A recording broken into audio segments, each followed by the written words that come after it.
So thanks for organizing this, Jaggar, and thanks for inviting me. And I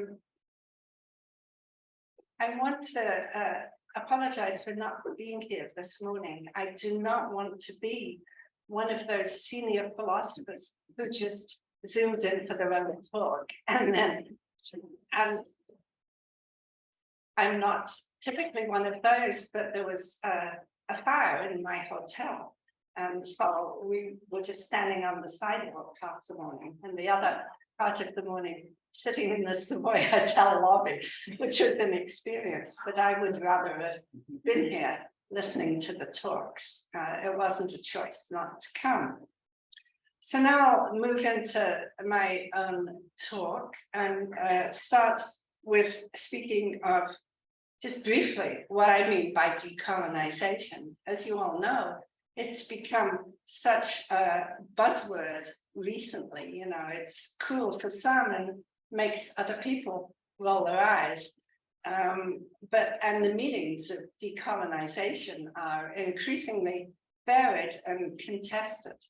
So here in this present academic context, I just want to say that what I mean by decolonizing a philosophical tradition is that we who are trying to do it should work to try and remedy whatever biases that tradition might contain, because specifically its practitioners have ignored or misrepresented salient features of colonialism, imperialism, and neo-colonialism. So it's specifically working to recognize those kinds of biases. And that gives us plenty of work to do, of course. This talk builds on Charles Mills's contention that Anglo-American political philosophy largely ignores European colonialism. And Mills notes that there does, in fact, exist a very large body of anti-colonial writings by so-called others living under European empires. But he says that the work of those authors is marginalized, excluded from the canon, and not counted as philosophy proper. And he gives the names, which I won't list here. So today I'm taking Mills's insight and building on it to look at mainstream discussions of migration justice. And what I'm going to find, not surprisingly, is that this discussion is deeply biased because it disregards the realities of past and present colonial domination. And I'm going to suggest that these biases can be addressed only by revising 4 aspects of the mainstream methodological approach. And then at the end, assuming I've got time, I want to suggest that some of the philosophical work being done by members of the International Research Group for Global Health Justice urge our little group that's co-sponsoring this conference, that some of us are pioneering structurally similar decolonial approaches to global health justice. So start my short section 1 is introducing the Anglo-American philosophical debate on migration. So philosophers, the philosophical debate on migration has just mushroomed since about 1990. But how are we going to decide, and it's fair, how are we going to decide which parts are canonical and which parts are not? And what I chose to do was look at the authoritative Stanford Encyclopedia of Philosophy as the place where the canon, our canon, lives. And its main entry on the topic of migration is called Immigration, salient in itself, and it's written by Christopher Wellman. So as Wellman presents the philosophy debates on migration, they rely on 4 methodological assumptions, each of which I'll state and challenge. One is, what are the main ethical questions at stake? 2 is, what are the context in which those questions arise? 3 is, what's the appropriate type or style of reasoning for addressing those questions? And 4 is constraints on morally acceptable answers. So just to state what those 4 methodological aspects are, first, what are the questions? And Wellman is very clear that the central question in the migration debate is whether states have the moral right to exclude potential immigrants. He then goes on to say that there are several related debates, which he calls applied, which is, in a philosophy context, kind of downgrades them a bit. And I won't list what those are, but they're here in my footnotes. I could tell you if anybody wants to know. So the question is, do states have the moral right to exclude people who want to come in? And the context in which he situates this question is a neo-Westphalian background of sovereign states, somewhat tempered by a rules-based UN charter system of international governance.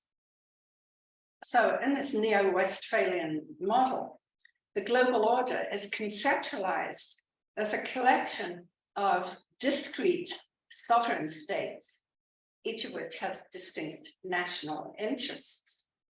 So on this model, states' connections with each other are contingent. The existing political geography is fixed, and the default assumption is that states legitimately control their borders. Now, the people who are doing, our colleagues who are doing this philosophy, certainly recognize that the real world is a lot more varied than this bare schema. But building theories requires constructing simplified models. And mainstream analytic philosophers assume that the neo-Westphalian model includes precisely those features that are relevant for addressing the central questions of migration justice, while bracketing or paring away irrelevant white noise. The third methodological aspect, the methods of reasoning for addressing this question about whether states have a right to exclude.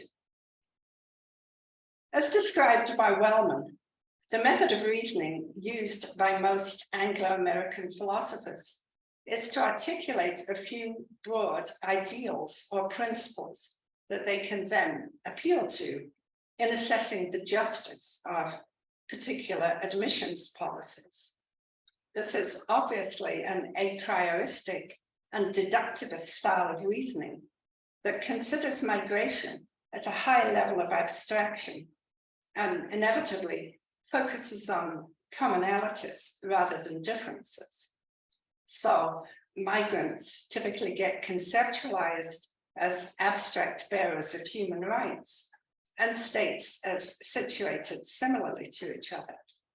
States do sometimes get described as poor or rich, failing or well-ordered, but when they are, those aspects are treated as individual properties, not relational properties. Finally, what are the moral constraints on acceptable answers to this question about the right to exclude? Wellman makes it clear that most mainstream philosophers rely on the normative framework of liberalism, which might be why he picked them to be in the canon. Let me say something now, this is the second section, about the arguments more specifically. In explaining the philosophical debate over the right to exclude, Wellman identifies two main positions. These are the closed and open borders positions, often called nationalist on the one hand and cosmopolitan on the other. And among Anglo-American philosophers, the closed border position is far and away the majority. And Wellman surveys or presents us with 9 arguments that are brought forward in support of the closed borders position. Again, I have these down here in my footnotes, so I remember them, but I won't list them now. In elaborating the arguments and telling us how the philosophers reason, Wellman recounts that what philosophers do is invoke broad liberal principles like equality, democracy, self-determination, and freedom of association, which is actually his favorite. And then they give different arguments why restricting immigration is necessary for safeguarding the security and even the survival of liberal states. Relatively few Anglo-American philosophers defend open borders, and Wellman gives a lot less space to this position. He only cites 3 philosophers who hold open borders position, and he identifies 4 arguments that they use, which again are down here in my footnotes. But he presents them as doing a similar type of argumentation. They too come up with liberal values like moral equality, equal opportunity, and individual and democratic rights. And they similarly look at these big liberal principles and then try to apply them to migration. So within, this is obviously very broad brushstrokes. Differences exist within each of these positions, within the closed borders and the open borders position, as well as among them. But both sides rely on shared understandings of the main ethical questions at stake, the context in which these ethical questions arise, the method for addressing them, and the need for liberal constraints on any acceptable answers. Both sides treat individuals as generic bearers of universal rights, and they conceptualize states as discrete political collectivities whose distinctive interests might be harmed or helped by migration. Addressing migration at this level of abstraction takes populations as givens and borders as fixed. It closes off questions about how populations were constituted, how ethnicities evolved, when states were established, and how their borders were drawn. There isn't any space within this model for asking how some states became so rich and some so poor. How did the regions of the modern world come to be divided, first into the colonizing and the colonized, later still into the 3 worlds of the Cold War, and nowadays into the global North and global South?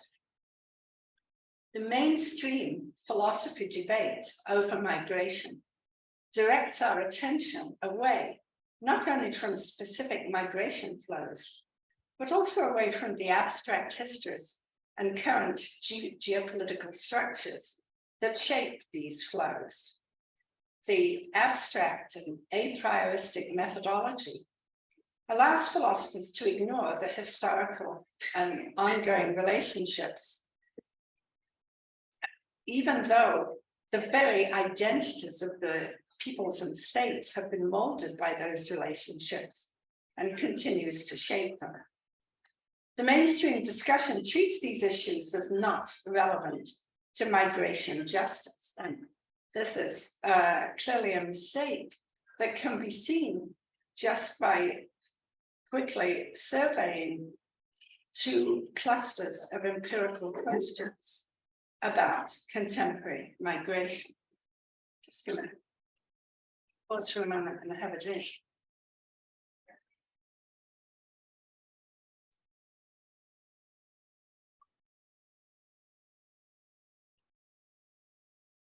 So here are 2 empirical questions about migration flows. The questions about push and questions about pull. And this is a pretty notoriously simplistic way of explaining migration.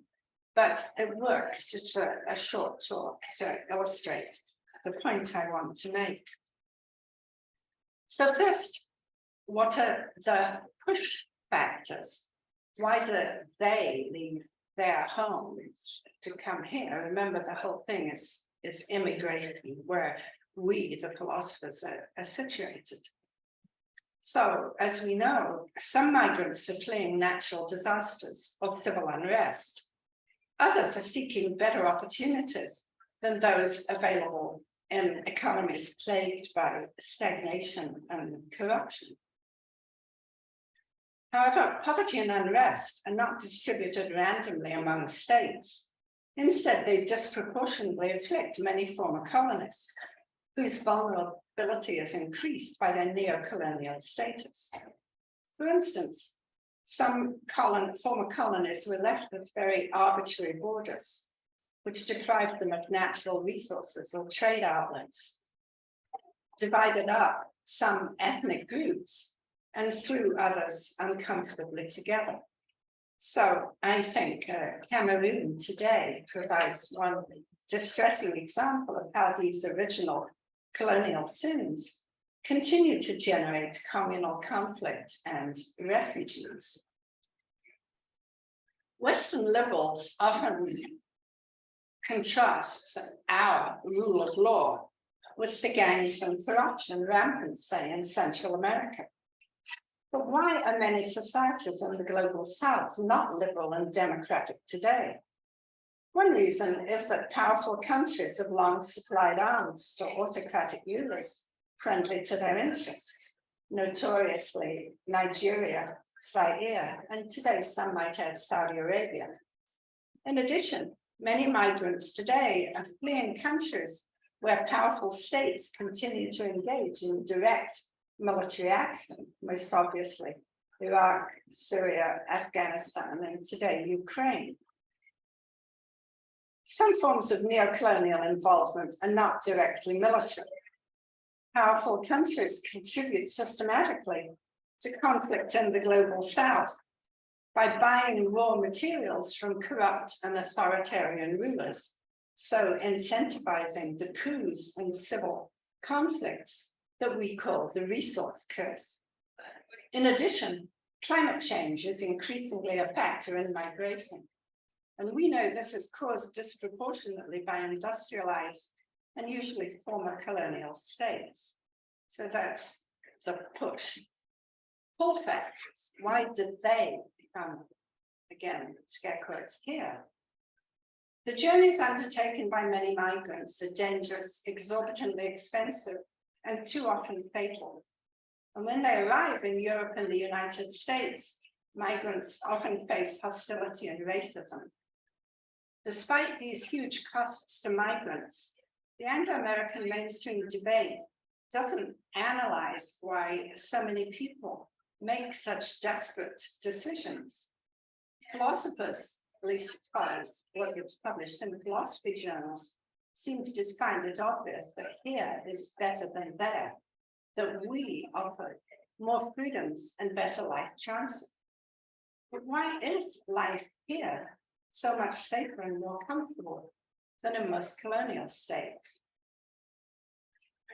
The economic development of modern Europe was based on wealth from Africa and the New World.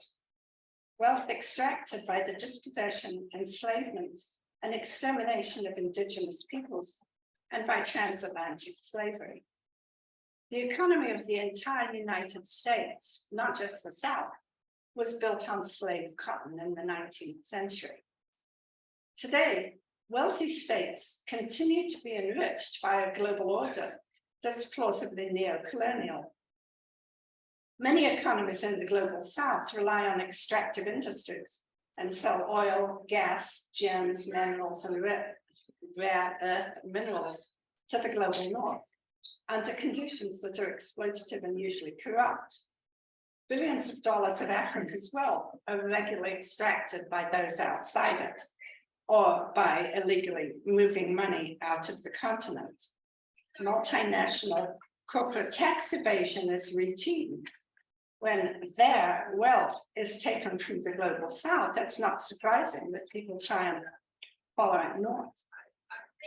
These are simplified examples of some ways in which colonialism and neocolonialism contribute to pushes for people to leave former colonies and pulls for them to enter states that often have a colonial history. Colonialism and neocolonialism are not the whole story, but their role has to be considered by philosophers working on migration justice. And this requires rethinking the four methodological assumptions that are shared by the mainstream discussion of migrant justice. So here I try to sketch what decolonizing philosophical thinking about migration justice might look like. First, we need, I think, to reframe the context. Charles Mills argues that taking the Neo-Westphalian order as a given is itself a form of colonial thinking. Charles writes that when philosophers focus their analyses exclusively on contemporary nation states, they obscure the differences between those polities that were rulers and those that were ruled, between colonizers and colonized, settlers and indigenous, free and enslaved. And in doing that, they erase the history of domination. And I've added in that ignoring present day neocolonialism obscures aspects of current migration flows that are likely to be morally salient to migration justice. So to develop fuller and fairer accounts of migration, I propose that philosophers begin by developing a different theoretical model of the global context in which migration is occurring. Obviously, we build different theoretical models for different purposes, but for addressing migration justice, I want to suggest that the global context be modeled schematically as a single complex social structure that's historically emergent and constantly evolving. It should be conceptualized as susceptible to intentional change and is properly subject to critical assessment. This means conceptualizing it as a pattern network of social relationships, where the identities of the components are partially constituted by their interrelations with each other. For instance, even seemingly internal characteristics of states, like their languages, traditions, and dominant religions, not to mention their economies, typically have been influenced by past transnational interactions, especially, of course, not only colonized, formerly colonized states. States just are not fixed, self-contained entities that just happen to resemble or differ from each other. They're interconnected and shape-shifting participants in a global system whose structure was produced by human practices and which crucially can be altered by changing our practices. I'm not suggesting that the background situation get framed so that it highlights exclusively the influence of colonialism and neocolonialism. The causal significance of these should not be prejudged in particular cases. Still, conceptualizing states, nations, and individuals in non-essentialist, relational, and dynamic terms enables more empirically accurate and fair investigation of past and present inter- and intra-state relationships. Revising our reasoning methods. This is the second thing that I think needs to be done. As I'm sure you know, the issue of ideal versus non-ideal methodology is currently contested among Anglo-American philosophers.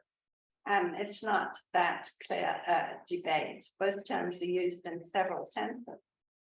But one of several ways in which discussions of migration justice are idealized is by using this a prioristic deductivist style of moral reasoning that seeks to assess migration practices by invoking broad liberal principles and treating exceptions as anomalies. And so I propose that we should use an alternative, non-ideal model of moral reasoning, inspired partly by the pragmatism of Elizabeth Anderson and partly by the critical theory of Iris Young, among others. And the non-ideal model does not start out with a priori principles, but rather it starts with concrete injustices articulated by those who are suffering them. Moral principles still come in, but the epistemic status of those principles is different from their status in ideal theory. Rather than being a priori standards of assessment, instead, principles are more like hypotheses to be tested in practice. Now, it's easy to say that, not so easy to do it. The proposed non-ideal method is far from unproblematic. It doesn't tell us how to determine which populations are wronged in particular contexts, how to elicit their perspectives, or evaluate those perspectives. But guidance can be obtained from empirical study of real-world migrant flows, investigating which populations from which regions are going where and why. So populations addressing migration justice need to investigate a variety of perspectives in both sending and receiving states. And because different demographics are impacted differently by migration, we need to be suspicious of generalization about how migration affects so-called national interests. And I have some examples perhaps for the discussion. We need to ask how supposedly national benefits and costs are measured, to which sectors of society these benefits and costs accrue, and who speaks in the name of states to articulate their interests. So to reach more balanced assessments of migration justice, philosophers need both a finer comb and a broader brush. We should examine specific migrant flows in more detail and also look for larger patterns among them. Our methodological approach should be historically and empirically informed, relational and systemic. 3, enlarging our ethical questions. By focusing on the question of the right to exclude, Anglo-American philosophers implicitly situate ourselves as policymakers in wealthy states, facing a problem of uninvited intruders, but conceptualizing the background differently and changing the methods of investigation opens a wider range of questions about migration justice. One is whether it might include reparative obligations, which are usually regarded as more stringent than distributive ones. And a few Anglo-American philosophers are beginning to inquire whether past states' past interactions with particular populations might generate responsibilities that can be discharged only by granting admission to members of those populations. Characterizing the global order in social structural terms allows philosophers to deepen as well as broaden our ethical questions.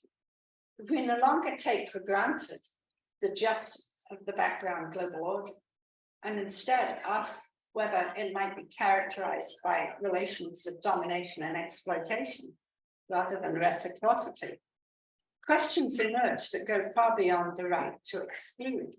We may come to question the justice of the global migration regime as a whole, asking who benefits from it, who's burdened by it, and what collective responsibilities it generates for all participants. Finally, scrutinizing our liberalism. Historically, liberalism has been closely associated with colonialism. Theorists like Locke, Jefferson, and John Stuart Mill were actively engaged in colonial enterprises. And some contemporary liberal thinking about migration still reveals covert neo-colonial prejudices. I'm sure you've heard liberals smugly contrasting our own self-ascribed religious tolerance with Islam's alleged intolerance, our own secularism with alleged Muslim theocracy, and our commitment to personal liberty with Islam's supposed rejection of the public-private distinction. Decolonizing our thinking about migration justice requires that liberal philosophers diligently scrutinize our own work to identify lurking neo-colonial prejudices that are not consistent with the core liberal values of universal equality and freedom. So, can I take 5 more minutes to end? You can, you're cutting into your own discussions. So I it's your own trade. It's my trade-off, but I actually write better than I speak, so I can say it now. Sure. I'd like to. What I want to say in conclusion is shift gears a little and suggest that work presently being done by members of IRG, co-sponsor of this conference, is moving in decolonial directions against the mainstream of work on global health justice. Here again, we've got the question of how to identify what's the mainstream, but I'm going back to the Stanford Encyclopedia, which does not have an entry devoted to global health justice, but it does have a big article on global justice written by Julian Brock, which includes a section on global health justice. So here are just some quick impressions of canonical work on global health justice. 1, assumed context of ethical questions. The context that seems to get looked at is international health disparities, life expectancies and so on, which can indeed be drastic. It looks at these disparities and takes these as the problematic things. It does not typically investigate the causes of those disparities. So, situating the context in this way, the main ethical questions seem to be, number 1, are these health disparities distributively unjust? And number 2, do we in wealthy countries have a duty of assistance? And how far does it extend? What's the method that seems to get used for addressing those questions? Well, because they're framed as questions of distributive justice, many philosophers seem to draw on larger theories of global distributive justice and then apply these big theories to health. So cosmopolitans start from the premise that all humans are moral equals and argue that high-income states have robust distributive obligations to people, regardless of their nationality or relationship, and there are a lot of subcategories of cosmopolitanism. Institutionalists, by contrast, they don't disagree that all people are moral equals, but they argue that robust distributive obligations, as opposed to a duty of assistance, are contingent on certain types of institutions. And we saw someone speak on that yesterday. They say the salient institutions do not exist on a global level. So my conclusion is these top-down, decontextualized methodological approaches contrast with the work being done by many members of IRG, and with what we call IRG's vision statement, which is co-authored by Professor Gabriela Ramirez, sitting here, by our colleague in Montreal, Rio Chung, I hope might be online, and by me, by the 3 of us. And not everybody, agrees with every specific, but we're calling it our vision statement. So it has differences from the 4 methodological points that I sketched earlier. Number 1, the assumed context of our work. We do not focus immediately on those immediately perceptible health disparities. Instead, we advocate investigating the deeper structural injustices that continue to reproduce those disparities. 2, our ethical questions. We agree it's urgent to focus on distributive issues like the availability of vaccines. But we're also concerned to look at the context in which these distributive questions arise. For instance, why are rich countries able to stockpile vast hordes of vaccine, which they then have to be persuaded to share, appealing to considerations like charity or even self-interest. The research and development processes of the new vaccines have been financed in part with public funds contributed by powerful countries like the United States, Britain, Germany, China, and Russia. But why are countries so divergent in their ability to produce vaccines? Why are some so wealthy and developed, while others are poor and still developing?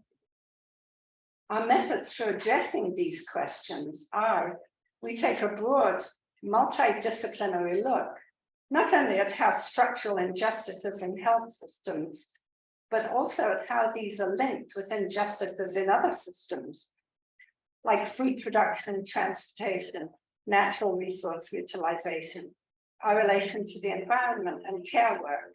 And of course, we also consider colonialism and neocolonialism. So constraints on the answers. I want to say that like mainstream philosophers, our answers to the ethical questions we raise are inspired by ideals of equality and freedom. But we consider how movement toward those ideals might be impeded by the after effects of Euro-American colonialism, which affects health prospects even today. Even though many formerly colonized peoples achieved sovereignty after World War II, much of the global epistemic structure established under colonialism stayed in place. The wealth and prestige of century-old universities and former colonial powers often enabled them to build on their earlier epistemic advantages in the post-colonial world. And today, they receive the bulk of Western research funding and continue to operate as major centers of knowledge production, leading advances in virology, immunology, and other scientific fields, which relates to a point you made earlier, Alex. Global health justice requires that science and technology systems in formerly colonized countries receive sufficient support to respond to local needs and interests. It's just not enough to talk about sharing vaccines with so-called developing countries or temporarily waiving intellectual property rights, as Gabby wrote. They will only need more handouts in the next pandemic. Instead, global health justice requires, among other things, a profound scientific and intellectual globalization, the end of what Dr. Ade, speaking earlier, called neo-dependency. And my point for my colleagues is that not just global health justice, but global justice philosophy needs intellectual global democratization. And that's one reason why IRG, despite its limitations, has come into existence. Thanks for letting me finish.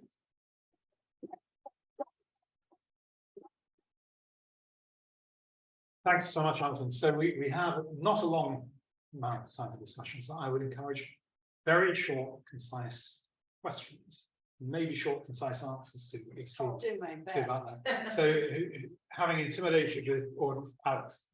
What would you say, thank you for that, but I'm short, what would you say to the contention that the notions of equality and liberty, on which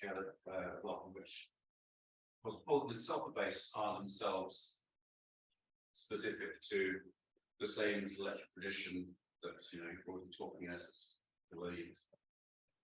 Well, I don't think so, but I'm not an expert in philosophical thought systems around the world, but it gets raised, for instance, with respect to capability theory, and Amartya Sen argued, no, some of these ideals are implicit in Indian thought. So far as I know, and also what you might think, what I might want to say is that, for instance, the Universal Declaration of Human Rights has been signed on to by all nations in the UN. Now, it's an imperfect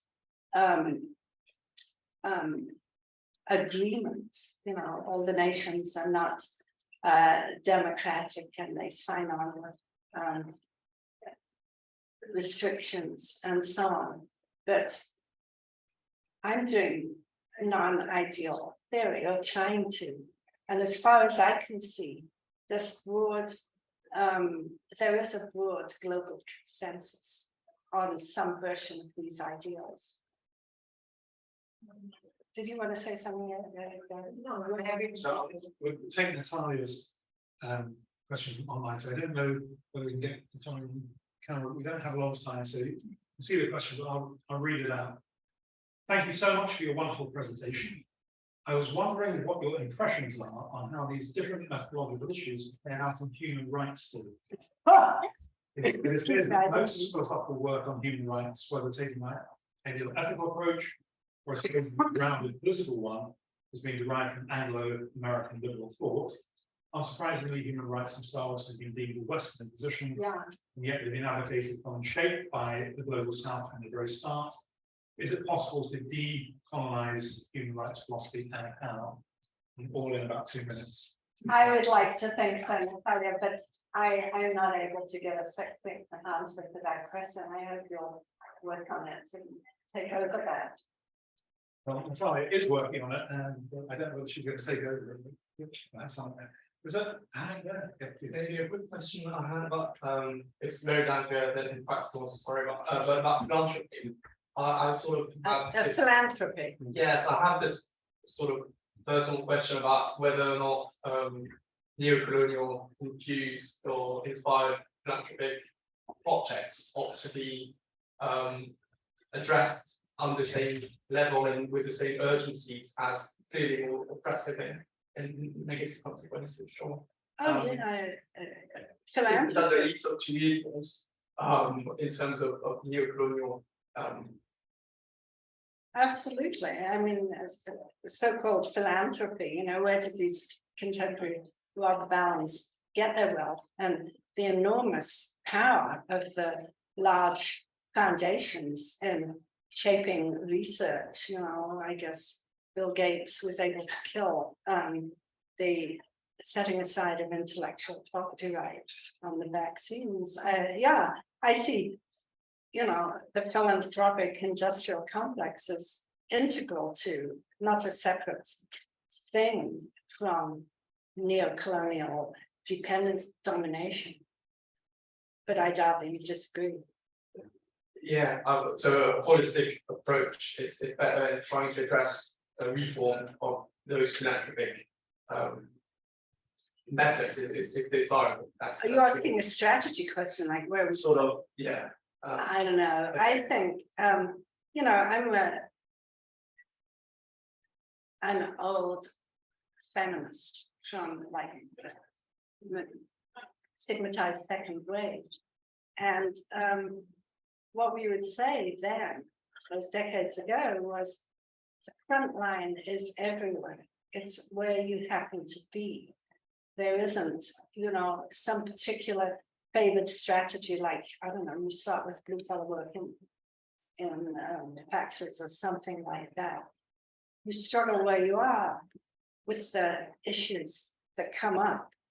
You know, you might not think that, somebody might not think that decolonizing analytic philosophy is really the priority for, you know, transforming the world, but it's where I'm situated and it's what I'm able to nibble about. Thank you very much. Other question? Well, I'll just make a comment, I think, because you made me very, very nervous when you started talking. Because you know, I've written a chapter on migration. And I can't remember whether I called it immigration or migration. I didn't know that. I should, but Wellman didn't cite no, he wouldn't cite my but stuff. Brock cites you in Global Health Justice. She does, so I think so. The way I framed it, of course, I talked about open borders and closed borders, and I made the point that no country has either of those things. So you know, no country is completely closed its borders, no country is completely open its borders. Yeah. And so if we start from that position, then really the policy questions are whether we encourage or discourage migration. So you know, in this country at the moment, we're going through a period where we discouraged it. we're about to encourage it a bit because we think we've got the wrong. So I think the debate is really about what you're planning for in the next 10 to 20 years. So if you've got a shortage of doctors, what do? Do you open your borders and have more doctors coming? There could be other reasons for that. Or do you think what we've got to do is open up more medical schools? So I think the migration debate really gets, or one part of it really turns into the labour force debate and whether we should be training our own labour or welcoming more. It's really just a comment to think about how, if you do have a non-ideal approach, you're starting with problems. Obviously, there's a refugee crisis. That's not the only issue about migration, immigration. So comment, I suppose, rather than question. Well, my target here obviously wasn't specific policies or even the policy debate. It's the way, you know, that's reflected in the, you know, the core philosophical journals and you know, canonical places. Now, the real debate, even among philosophers, let alone among policymakers, is richer than Chris Wellman specifies it. He's trying to simplify it, and the simplification becomes distorting and lends itself to the, you know, stigmatization of philosophers with their heads in the clouds, not talking about the real issues, etc. So I suppose a way of putting my point in that framework is to say that I don't agree with the first assumption. The first assumption is the central question is, do states have a right to exclude? Yes. And I think I'm saying that's the wrong question. Yes. The right question is, which direction should states be moving? Should they be increasing or decreasing?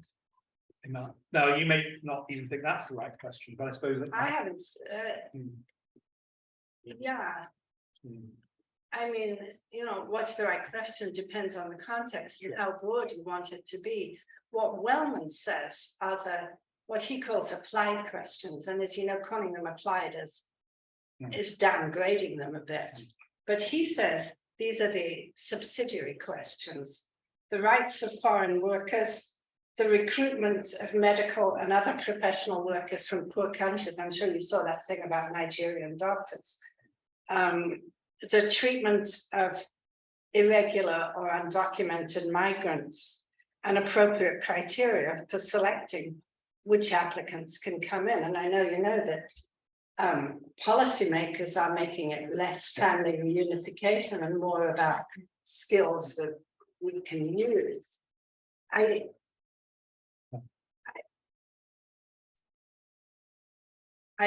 cannot like articulate a single, you know, if we're looking at policies, it would be the context and who are we, etc. Okay, so I think we are over time, but it's really So just quick ones. Firstly, thank you very much for joining us and your contribution. And I also want to thank you for specifically pointing to global health ethics and how you think they've been done and what you think we've been trying to do. I just wanted to add a comment is that one of the things that people have identified as being about colonial mentality is the reference and citation game, where you erase the certain voices and you highlight them. And I can't think of a better example than the Stanford Encyclopedia of Philosophy, where one person is chosen to summarize a whole topic, and then they play a game in which they will pick certain people and not pick certain people. Exactly. So I just wanted to point out, you were more on the what are the actual arguments that this writer makes. But I just wanted to say that there's also that project of, you know, these people don't make sense, these people make sense, they make sense to me, and they're important to me, and what I think should be presented for. So that in itself seems to be a very clear expression of that kind of whatever you call it, the colonial mentality. But I just wanted to sort of add. I agree with that. And the authors in the Stanford Encyclopedia are gatekeepers in a sense. Yeah. But then every encyclopedia is. I mean, Yes. every encyclopedia is a type of colonial enterprise to say, no, this is the empire of knowledge. Okay, anyway, on that note, let's thank Alison again.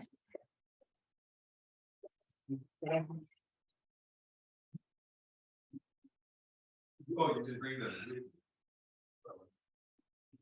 Okay, so you don't have them on the sticky thing, okay. Does anybody have a USB stick? But we, yeah, okay, no, I think that's.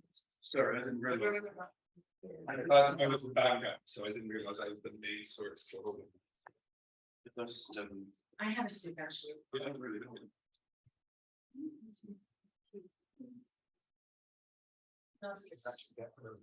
Yeah, Sticking. I have this, you use this to watch a lot of people. The converter. Oh, see, it's not work. Do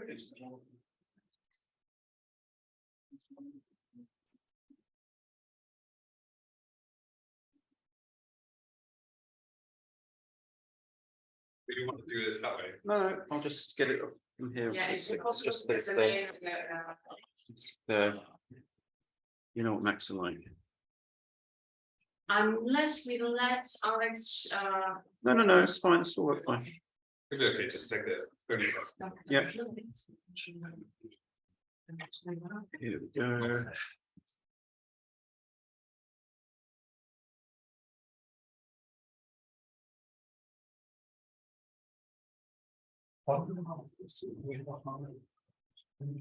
Yeah, just send us the thing.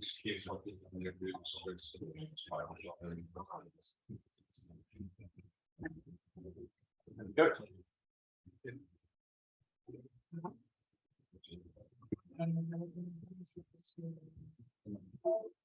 it works, yeah.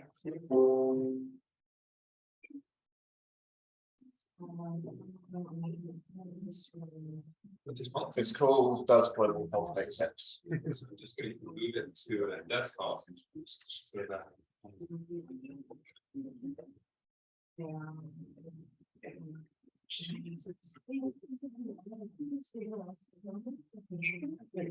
okay. Presentation mode, or are you gonna, you want to, so I leave it? Slide, yeah, so we can slide through. Slide to-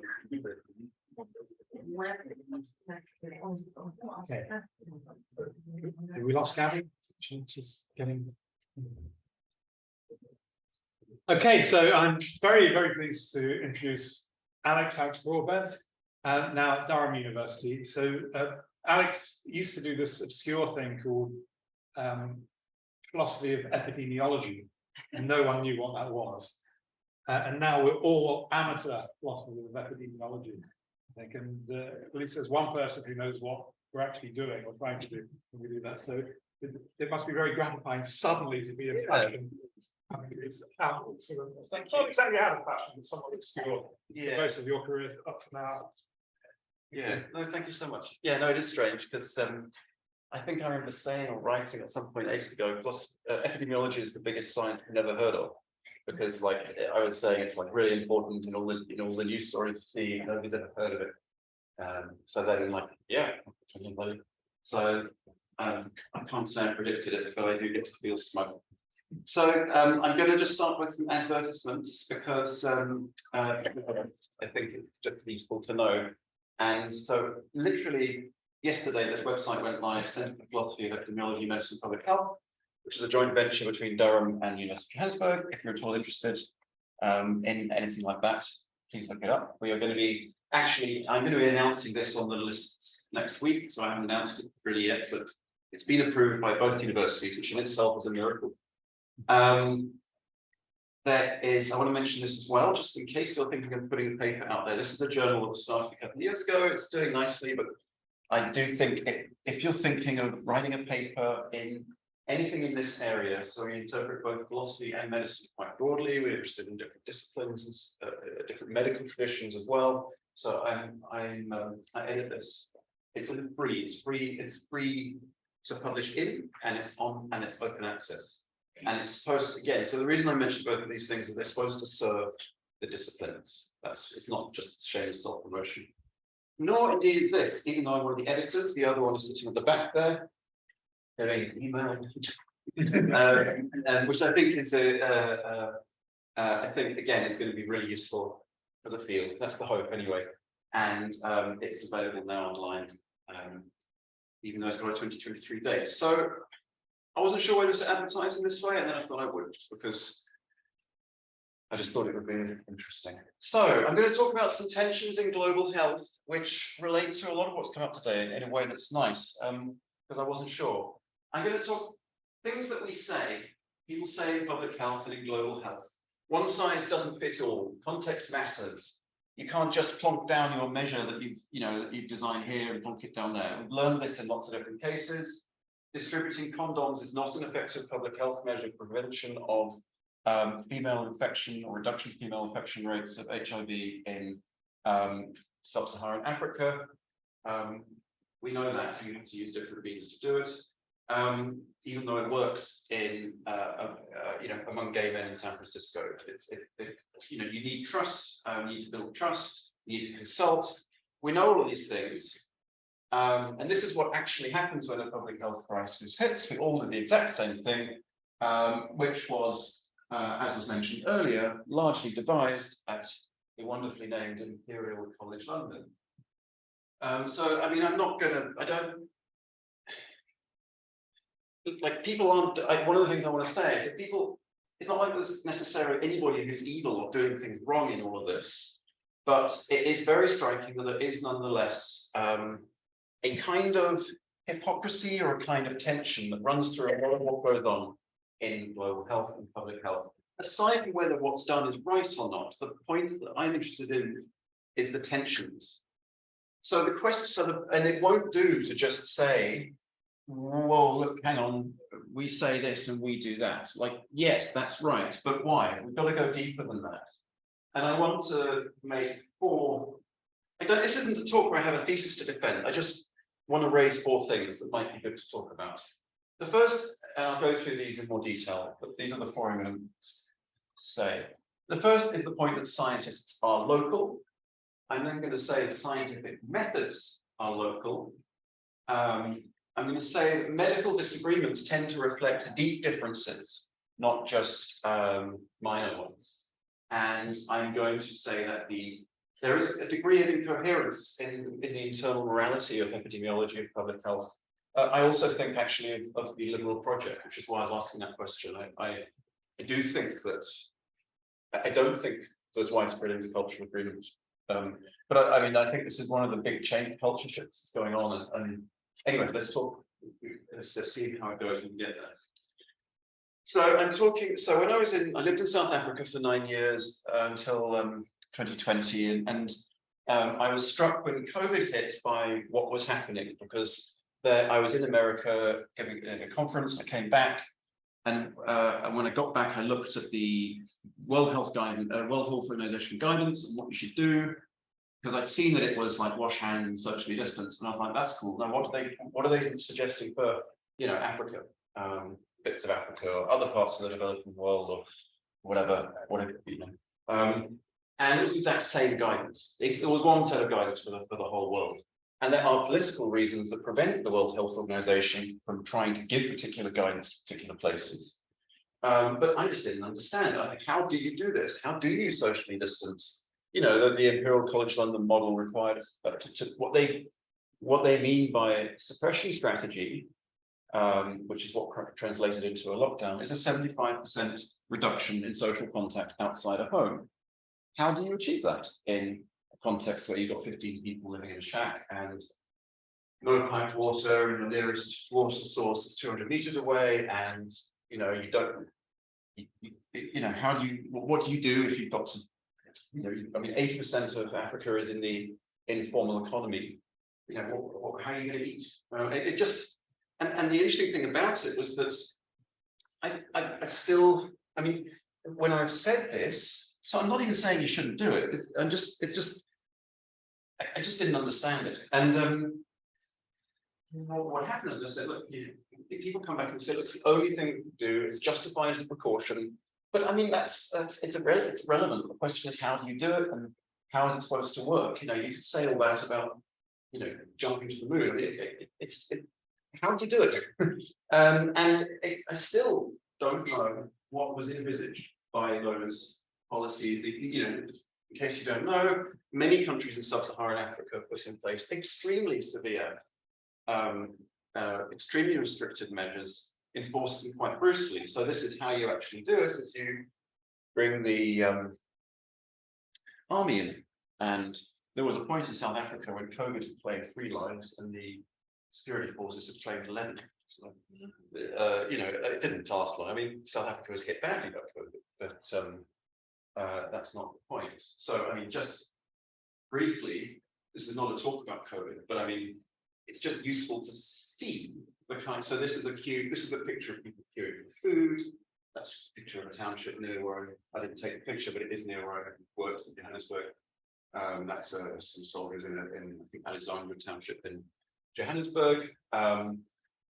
Yeah, I've said it. You've got overcrowding. In the rural areas, you don't have overcrowding, but something like 45%, is it, of the urban population live in the slum.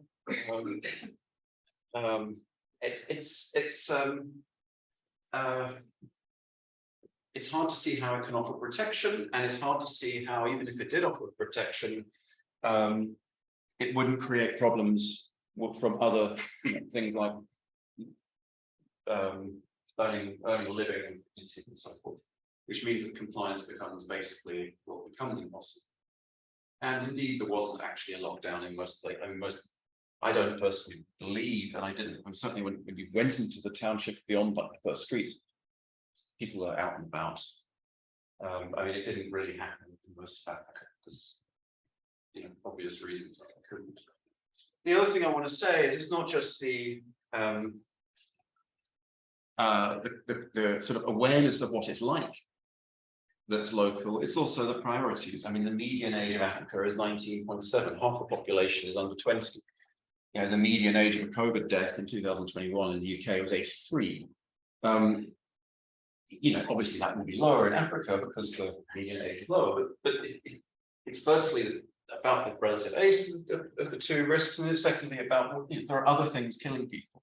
And if you were going to incur the kind of costs that have been incurred through anti-COVID measures in Africa in 2020, it's questionable, to say the least, that you would have incurred them that way if your goal was to maximize public health. I think proving that is very difficult. Anyway, let me not bang on about that too much. The next thing I want to point out is just that often the benefits, and certainly in this case, the benefit of measures is of the same measure, and on this basis, I've got a different talk where I argue that these measures were racist, but the same measure, which looks the same for everyone, can benefit people quite differently. And this is within South Africa, which as you probably know is a highly unequal society with a lot of wealth, a lot of inequality along racial lines still. This is how the pandemic played out for the first 2 waves in the southern suburbs near Cape Town. And you can see there's so these are lockdown levels, 5 being very stringent, 4 being still pretty stringent, 3 and below being much less stringent. Firstly, it's pretty obvious that the unlocking, it's low in this first part. And then what happened was, it was unsustainable. They couldn't do this again the second time round, so they didn't. And what you get is a very much higher the second time round, which is what you would expect. But you get 2 much more similar peaks in the townships nearby and in the same area, which just shows that the very same measure didn't offer protection to these people, but did offer protection to these people. And, I mean, I'm not saying I'm committed to these views, but if you're committed to, say, a social justice view, which in the term, equality of outcomes, well, obviously this measure does not have equality of outcomes, but therefore it's presumably not socially just by that definition. I was going to mention, I put this in earlier because I was criticized, obviously. There were various things that were said. In particular, let me just mention this one. Broadbent broadly appeals to the wisdom of village leaders. I said you should consult, you should ask people. Don't just do it, like ask people. And we made a film and we asked some village leaders in Malawi what they would do, like based on understanding of the virus, and they came up with some ideas about, you know, they got space there, they put the old people on one side and the young people on the other. And in this opinion piece, they said, yeah, broadly philosophers British leaders, well, yes, they do. Our country's response, meaning South Africa's response, won't work without community involvement and input, so they're conceding. But this must be within the parameters of economic and public health policy, informed by expertise and based on evidence, not speculation. So what they're saying is it's got to be constrained within the parameters of this way of thinking, you know, the kind that's coming from the global north. It's, we get to say what's expertise. And I'm not saying that's wrong, but I do think it's wrong actually, but that's not even necessarily the point. I mean, the point is I'm going to make is the attention there. And scientists are situated in a certain position, and that means that what comes out of that is inevitably going to be shaped by their awareness, what they're aware of. And, you know, that's a human thing. It's not just a evil scientist thing. We all are not aware of different situations. I don't know what it's like to work in a business or it's just how it is. But that's something that shapes the difficulty that surrounds global recommendations coming out of public health. Second thing is that it's not just about personal awareness, it's also that methods are local. And I don't mean anything super relativistic by this. I just mean that you tend to develop your methods in line with a certain priority or whatever it is you're trying to solve, whatever problem you're trying to solve. Eugene mentioned earlier about causal inference. I've done quite a lot of work on that. And this is a criticism that's made of the potential outcomes approach, which is briefly a sort of theoretical framework, a complicated mathematical framework that says that you've got to define a causal question in terms of an intervention. The context is one where people are doing lots of studies, or were doing lots of studies, saying, for example, that you know, a certain amount of mortality can be attributed to obesity in the population. But then that leaves it quite open what you're supposed to do if you want to reduce that mortality. I mean, how do you like get people to exercise, or do you get them to eat less, or do you cut off a leg, or what is it you do to try and, you know, so it attributes causation without telling you what exactly you're supposed to be doing to try and intervene. And so in response to that problem, and I think for some social reasons as well, you get this framework coming along saying you've got to, it makes no sense to attribute causal effect, as the epidemiologists say, to something unless you've specified a contrast case in which that thing is absent. You've got to contrast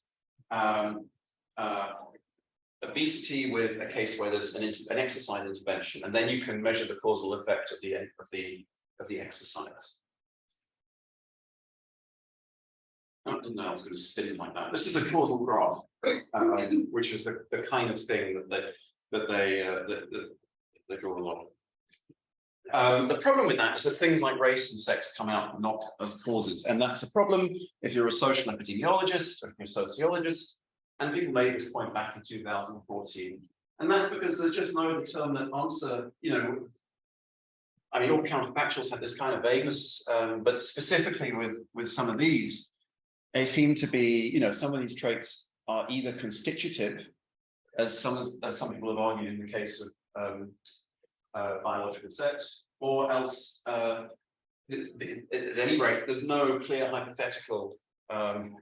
You know, so if I were black, well, does that mean like when I walked to the door, I became black, or is it from birth? In which case, well, my parents know exactly who they are, or if they're different, then that mean perhaps I grew up in a different place, accent different. There's just it's just not clear what the contrast case is supposed to be, and so it's very difficult to use this framework, which requires some well-specified intervention.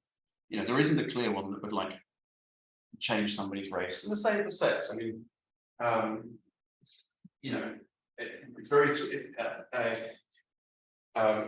hard to see. You know, we talk about a case in which there was gender reassignment surgery, and we talk about a case in which somebody's chromosomes were different from the get-go. If that's the case, then what about experiences that went in? So it's very hard to see how to unpick those things. So this approach is basically the epidemiological descendant of evidence-based medicine in the clinical context, and it's very good at assessing pill-like interventions, but it's not very good for assessing, you know, the kinds of things that in the complex social world that we deal with. So that's another problem, is that methods are local, and because they're devised to solve local problems. And this is true also, I'm going to mention the COVID example again, although it's not a COVID talk, I promise. You know, the simulation-based modelling that drove that famous report 9 that everyone talks about from Imperial College London. You know, if you look on Neil Ferguson's website, I'm not one of these Ferguson bashing people, he's a nice guy, I've talked to him. But he's clear on his website, he's like, I am interested in the possibilities created by availability of data and computing power, and in using simulation-based models. I have a hammer, and I'm going to use it. That's the, you know, that's fine. But the problem is that there's a lot of people who don't have that hammer because they don't have big computers and lots of data. And I've made this point also in relation to complexity science and public health. You know, people in Scandinavia trying to do this, involved in a project trying to put together complexity approaches to public health. So that's great. And they also want to improve health inequalities. Like, that's great, but Denmark's a really equal country and it's also very rich. Like, can you do this in a country where you don't have much data and you don't have many computers? And then there was another report that extended this to the whole world. It included some general qualitative, well-meaning qualitative stuff, but it really, as an analysis, it's really not very good. The trouble is, you know, and I think this was mentioned earlier, but you know, models exclude most things, obviously, and they include a little bit, and they're going to exclude things that you haven't put a number on, but that aren't, you know, that aren't part of your local context, inevitably, and you're going to therefore have a transportability problem. The third thing is something that we haven't talked about. I've mentioned it a bit, but it bothers me because, I mean, I spent, you know, a bunch of time in South Africa, and I was there when the sort of decolonization movement erupted there in a big way, and I was working on philosophy of medicine, and I ended up, you know, noticing that all the philosophy of medicine literature, you know, that I was reading says the word medicine to mean Western medicine, you know, the history, the one with the tradition in the West. I do think that's a legitimate term in this context. You know, it has a specific history, and that's the one that then became globalized. And I call it mainstream medicine to acknowledge the fact it's done and developed around the world now. And it is a mainstream, it gets state support and so forth. But it is still a specific tradition, and there are others. And these others reflect very deep differences in worldview. And even the nature of life and of health and disease and even of harm can be different. And what do you do if you're in charge of a public health authority, meaning that you're basically within a mainstream perspective, because that's the reality in most places, and you have a real disagreement with something that's recommended by somebody who's not? I put this picture there because it's a Sangoma, and the Sangoma is a traditional healer in the sub-Saharan Africa, and one of the kinds of traditional healer. And what I like about the picture is she looks, you know, serious. You often see pictures of people like leaping around in sort of anthropological lens. But you know, these are people you can sit down with. They have a professional body with standards of care and so forth. There's also charlatans, but that's true in many traditions. So, in this context, what does it mean to quote unquote decolonize medicine? I never know if that's a helpful term or not really. I am concerned that there is a myth about the notion of respecting local traditions. I think this is what I mean about instability. Either you think that they're basically ineffective at doing no harm or not enough harm to care about, or you're going to enforce your intervention. And that means dismissing a worldview sometimes. So this is not a particularly respectable case. This is a case anybody would want to rule out. This is a famous episode in South Africa a few years ago, where a pastor wanted to persuaded congregants to drink petrol. there are a series of these things. Some laws like the doom party spray doom in people's faces. Doom is an insecticide, and because he turned it into the blood of Christ or something, and of course people got very ill. But this is based on, and the point is this relates to big beliefs. It's not just like, does petrol work? It's like worldviews. I take it anybody's going to want to prevent that. Anybody in their right mind, so to speak. But if you feel you can do that, then how do you? What is it that means you can do that? But you might want to respect, say, somebody who goes to consult the Sangoma because they're hearing voices, something like that. That's a burial of Ebola victim. There are a lot of problems with it, as you probably know, with this, because what the World Health Organization wanted was to burn the bodies, but if you believe that you've got to, that this is there's a journey to the village of the dead or whatever it might be, then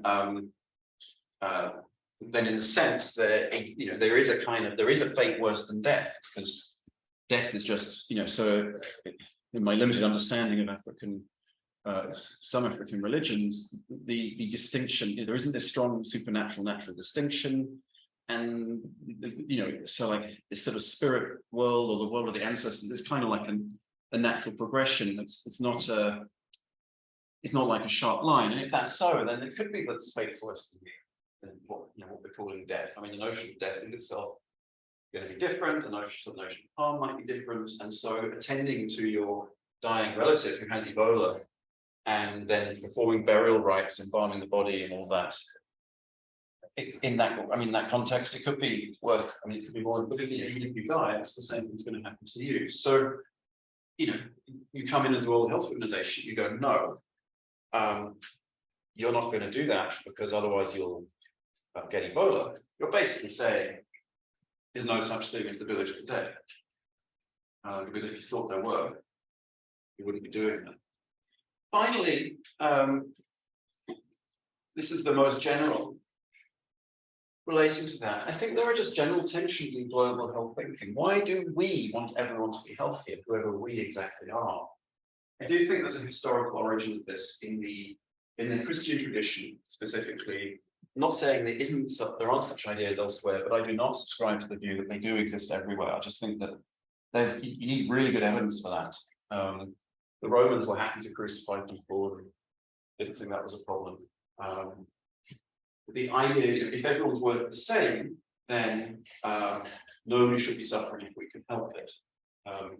And it's unfair that some should suffer more than others. This also motivates respect for others' cultures and beliefs. And there's a tension there, I think.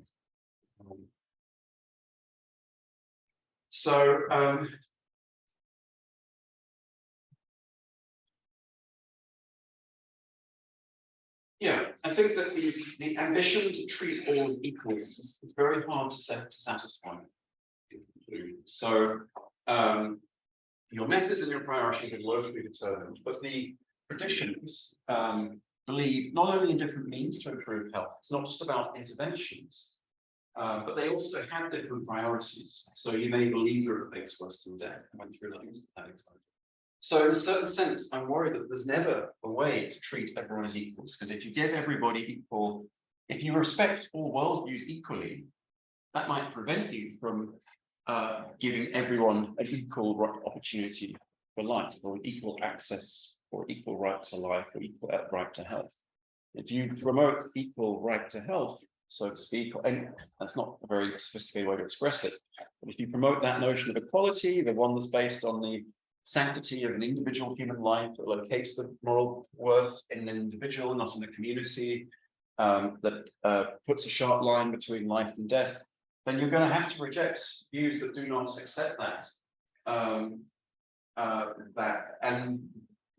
Those are a very, very large number of views. It's this tradition that's actually historically unusual. Thank you.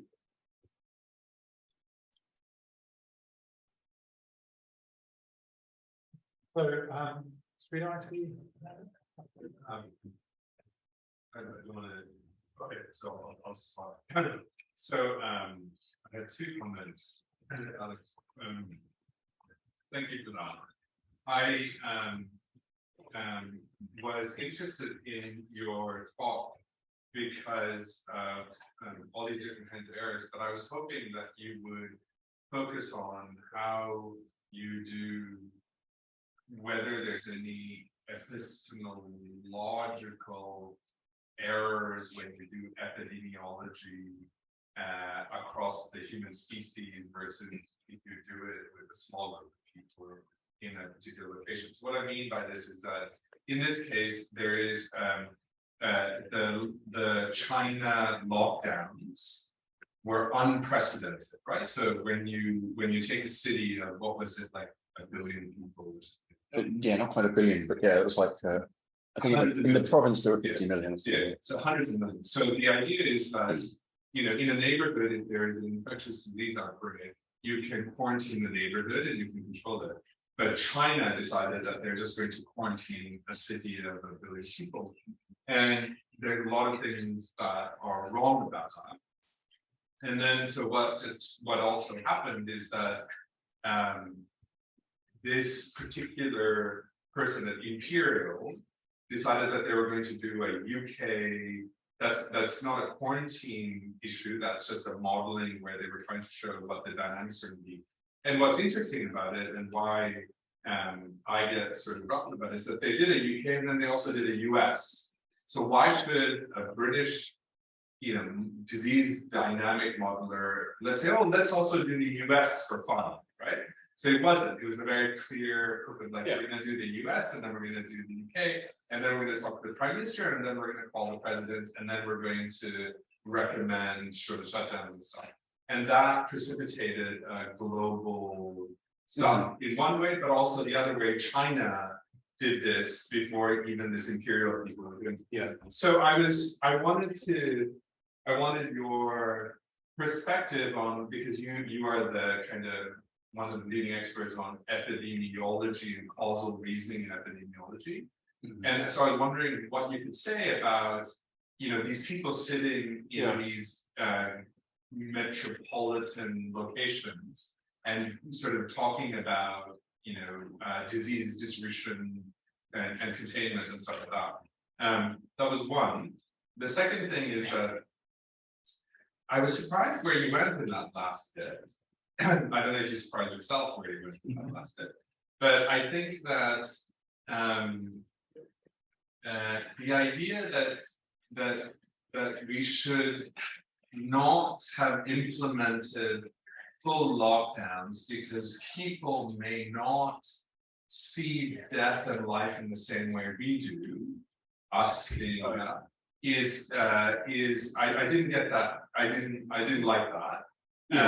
And so I just wanted to ask you to clarify what you were just sort of trying to go into that. Okay, that's what I ended up with. I was talking about Ebola, I wasn't talking about COVID. But it doesn't matter. Something I have to go to Geneva next week and do exactly what you're saying, which is I have to come up with guidelines on what to do. Exactly. I mean, well, which one shall I do? So on the second one, I'm not saying that you shouldn't do it. I just think that if the reason for doing it has anything to do with treating everyone as equals, then there's a deep instability. I mean, I am not sure, but I don't think I'm an egalitarian, and I think that's one of the reasons. I think you can't. If you're an egalitarian, then what do you say to people who aren't egalitarians if you seriously think that you need to? So I mean, I just think that in a way, people should just be a bit more honest about what they're doing. I mean, it is a colonial project, and people should own it. I mean, in a certain sense, it's colonial, so that's a bit blunt, but there is a sense in which you can't get away from saying, look, this is not the right thing to do, and you really should be doing that. You know, I mean, it's a classic problem with just relativism. Ultimately, at the end of the day, there is no place. You know, you've got to find a place. You've got to, you know, what you're gonna, you know, you're never going to find a sort of foundation on which to build your whole moral framework. So I don't want to be So it's a conceptual point, it's not a practical point. When you get to the actual practical realities, the last thing anybody wants, including a lot of the people in say, whatever, I don't know, Ghana or whatever country you want to look at, Sierra Leone or whatever it might be, do not want somebody coming in and saying any of this stuff. You want to come in and find practical ways to reconcile what people are locally doing with what you know, your understanding of the disease is, and that's practically what one wants to do.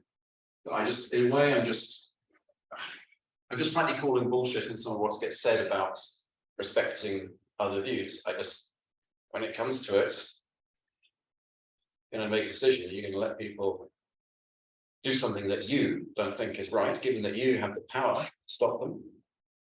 I mean, that's the, or not. The other point, yeah, I mean, okay, so there's a lot of things to say, but in the I mean, COVID for one thing is a case where it's an alignment of circumstances that was extremely unusual. It was like a Franz Ferdinand, you know, the assassination of the Franz Ferdinand event. It was like all these different things aligned: local power interests and political interests, the history of HIV, the Brexit and Trump dynamic. You've got, you know, science. I think that was a part of it. I think there was a desire to, you know, I mean, it was a strong political incentive in both those countries among opponents of, you know, Brexit and opponents of Trump, basically. Which is, again, I'm not being skeptical about, you know, people use that to dismiss the science. I'm not doing that. It's just from a sociological perspective, I think that was there. You've got the model of China where it seemed to work, and then you've got people dying in the streets, first infectious disease, and really an outbreak in Europe for about goodness knows how long, and goodness knows what else. So I think those are the things that go with it.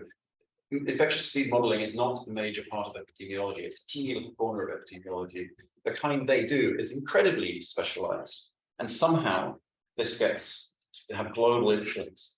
Most epidemiologists don't understand it or didn't understand it, so they weren't in a position to critique it.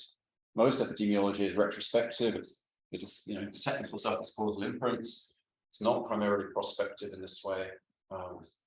It was a very, very fascinating train of events. Yeah. Okay. Gabby. Yes, I would like to understand what are you referring to as decolonization? Because I think maybe we are understanding decolonization in very different ways. Because if I understood you correctly, you're saying that decolonizing is respecting different volumes. I don't think I said decolonizing. Explain how do you understand decolonization? Well, I wasn't framing my discussion in terms of decolonizing. I was asking The second slide, I think. where I said decolonize, question mark. Exactly. Yeah. I mean, what I was trying to do is say, what does it exactly mean in this context? So one thing it means different things in different people. One context is epistemic decolonization, and that is often taken to mean respecting different modes of knowledge, different kinds of knowledge production. And my point is that when it comes to a practical situation in which those, you know, it's one thing to accept that there are different kinds of poetry or something. It's quite another to accept there are different appropriate responses to a 2-year-old having convulsions. I've got a view on this in a medical context. I'm not a relativist about these things. I think there is a shared level of human experience of illness, which means that actual people just look for what works to alleviate the suffering. So I think that's where it goes at a practical level, which I think is the way around this stuff. But at this sort of theoretical level where you're trying to, you know, I'm questioning the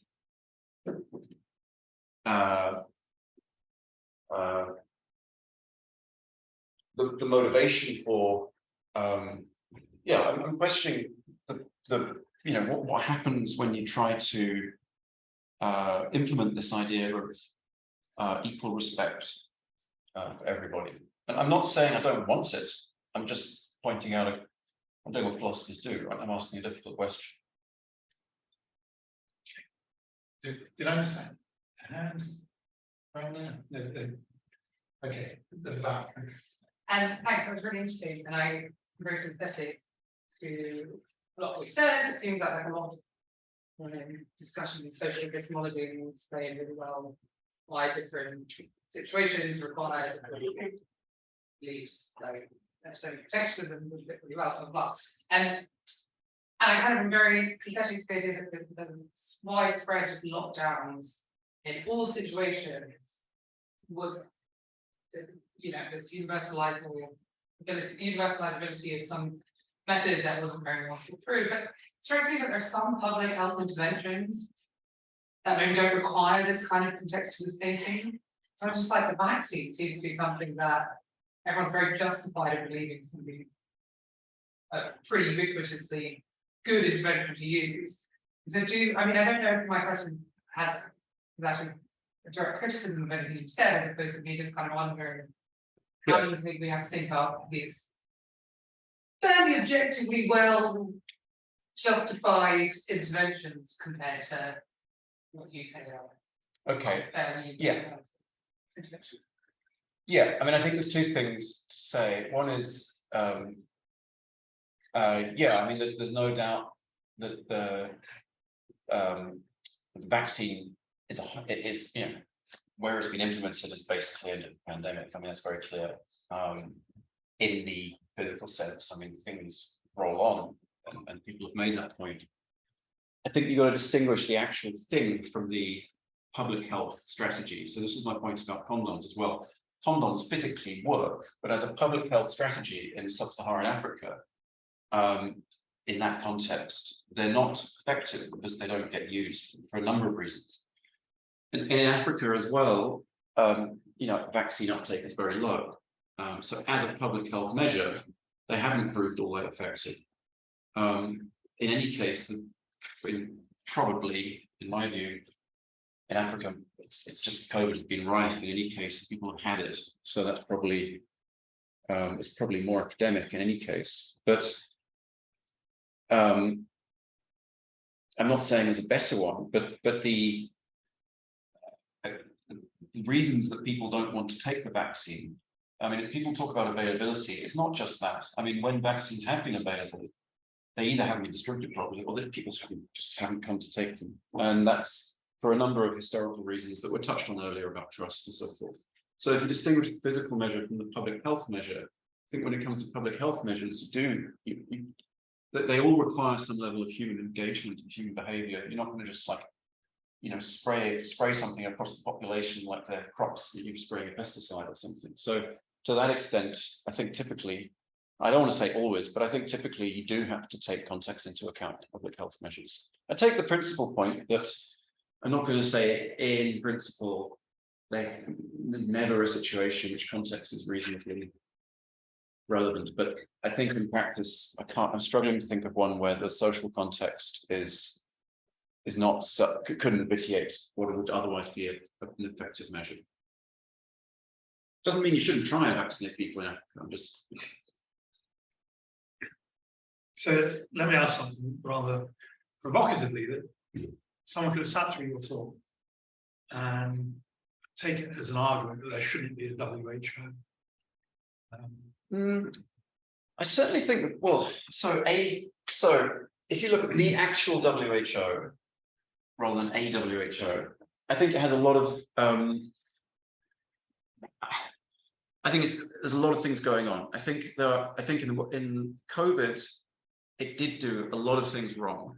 I saw the leader of World Health Organization of Africa, you know, praising leaders of African states for how decisively, how they'd shown action in response to COVID. And I don't think that was right. Most people did, and probably still do think that was right. I don't think she should have been doing that. I think she should have been saying to them, look, what have you done for your population?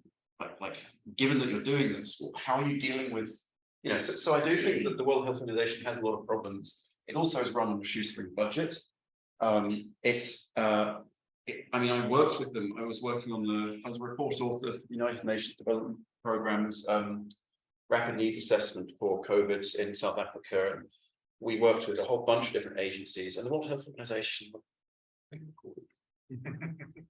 were useless. I mean, they sent the same data that had been come from the, I don't know if they were busy or something. It was just, they're one of the worst agencies.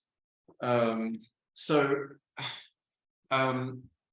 do think they have a lot of issues, and I do also think that for all of the United, and I think also Human Rights Convention, I do think there are significant arguments against these things, these supranational global things. So I do think that the right for such, or the reason for such things to exist should really be properly scrutinized.